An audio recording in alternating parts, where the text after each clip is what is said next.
అందరికీ, చికెన్ గీ రోస్ట్ చేస్తున్నా. So first మనం ప్యాన్లో నెయ్యి వేసుకోవాలి. నెయ్యి ఏంది మింతేస్తుంది అనుకోవద్దు, నెయ్యితోటే చేస్తున్నా కాబట్టి కంప్లీట్ నెయ్యే యాడ్ చేశాను అనమాట. ఇక్కడ 1/2 kg చికెన్ని నేను ఆల్రెడీ క్లీన్ చేసి పెట్టుకుంది వేసుకుంటున్నా. చికెన్ని నేను మంచిగా ముందు రోజు నైటే నిమ్మరసం, పసుపు, ఉప్పు వేసి మంచి క్లీన్ చేసి ఫ్రిడ్జ్లో పెట్టుకున్నా. మీరు మ్యారినేట్ చేసి కూడా పెట్టుకోవచ్చు. ఇంకా మ్యారినేట్ చేస్తే మసాలాస్ అన్ని మంచిగా పడతాయి. బట్ నాకు నేను టైం లేకుండే, సో నేను మ్యారినేట్ చేయకుండా అట్లనే పెట్టేసిన అనమాట ఫ్రిడ్జ్లో. ఇట్లా పెట్టడం వల్ల ఏమవుతుందంటే చికెన్ అనేది తొందరగా ఉడుకుతుంది అండ్ ఆల్సో సాఫ్ట్ అయిపోతుంది అనమాట. మీరు ఎప్పుడైనా గమనించారా, బ్రెస్ట్ పీసెస్ నార ఉంటే ఎంత ఉడికిచ్చినా కూడా అట్లా ఉంటాయి కదా. సో ఇట్లా ట్రై చేసి చూడండి, మీరే చెప్తారు నిజంగా తొందరగా కుక్ అయింది అండ్ సాఫ్ట్గా ఉంది అని చెప్పి. అండ్ ఇప్పుడు అల్లం వెల్లిపాయ పేస్ట్ వేస్తున్నా. నేను కొంచెం నాన్ వెజ్లో అల్లం వెల్లిపాయ పేస్ట్ ఎక్కువనే వేస్తాను. మీరు ముందు నా వీడియోస్లో చూసి ఉంటే గమనించి ఉంటారు, చాలానే వేస్తాను అనమాట. ఎందుకంటే నాకు ఆ ఫ్లేవర్ మంచిగా అనిపిస్తుంది. నాన్ వెజ్లో అల్లం వెల్లిపాయ పేస్ట్ కొంచెం ఎక్కువనే వేయాలి నన్ను అడిగితే. ఏదన్నా నీస్ వాసన వాట్ ఎవర్ ఏదైనా ఉన్నా కూడా అది మీకు డామినేట్ చేసేస్తుంది అనమాట.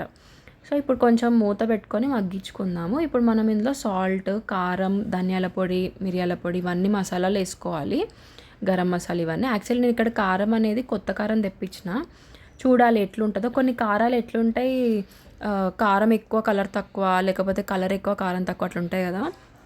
బట్ కారం అనేది మనం పర్ఫెక్ట్గా చూస్ చేసుకోవాలి ఎప్పుడైనా. ఎందుకంటే కారంతో మనకి నాన్ వెజ్ అనేది టేస్ట్, నాన్ వెజ్ అనే కాదు ఏ కర్రీస్ అయినా కూడా అంతే కదా. సో కారం అనేది మనం మంచి ఫైన్ క్వాలిటీది తీసుకోవాలి.